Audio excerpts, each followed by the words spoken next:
pledged to reinforce their alliance, calling it a critical moment in history, amid growing security concerns over China, North Korea and the war in Ukraine. Both nations are deepening their security cooperation, with Japan boosting military spending and acquiring long-range strike capabilities. The partnership is expanding beyond defence to include cybersecurity, climate resilience and global health. Let's listen in to what US Treasury Secretary Scott Bessent had to say.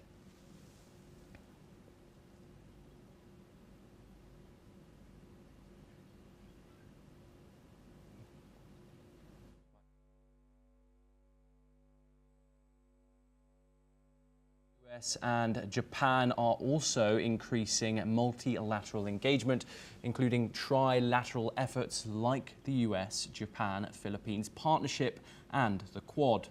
The commitment underscores both nations' shared focus on adapting to current and future security needs in Asia. We're now joined by Dr. Satoru Nagao, who's a fellow at the Hudson Institute. He joins us live from Tokyo in Japan. Thank you very much for joining us, Dr. Nagao.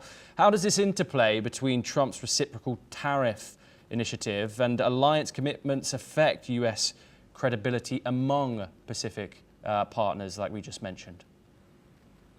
Strategically, the situation has not changed. China is escalating the activity in the Pacific side and other side also, but the Pacific side mainly, especially against Taiwan, Japan, the Philippines, and this area especially.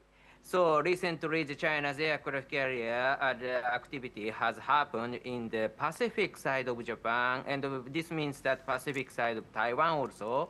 In one day, more than 50 fighter jets or other military planes, Chinese military planes, has tried to enter Taiwan's identification zone around Taiwan. So this has happened very repeatedly, so they are very active.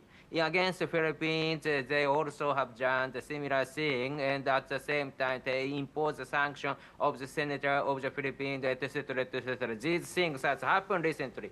So, of course, that is a very important and strategic move. So, Japan, Taiwan, the Philippines, these countries rely on the U.S. reinforcement.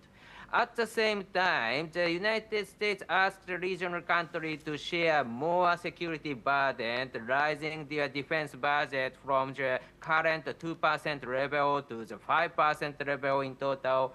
Of course, the U.S. spent 3.5% of the GDP for their defense, their military. So that's why this 5% is 3.5% for the defense and 1.5% for the defense-related matter like the infrastructure, etc., etc. So in total, 5% they are demanding the regional countries. So that's why they need to create, especially Japan need to create these budgets as a security provider in this region. But the problem is current government's political base is not so strong in the parliament. They are not majority, so that's why they need to cooperate with the opposition party. And July 20th, with the upper house election, indeed the ruling party faced more severe situation in the upper house. So in the lower house and the upper house, both houses, ruling party lose the majority. In this case, even if they need to show the strong measures, but they lack base to decide something.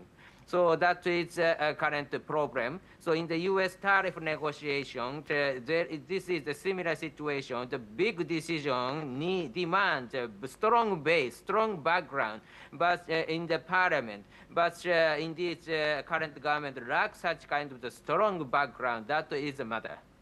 Dr. Nagao, just quickly, what role does personal diplomacy have in transactional trade disputes like this? How would you analyze the Japanese Prime Minister, Shigeru Ishiba, when it comes to resolving trade disputes like this?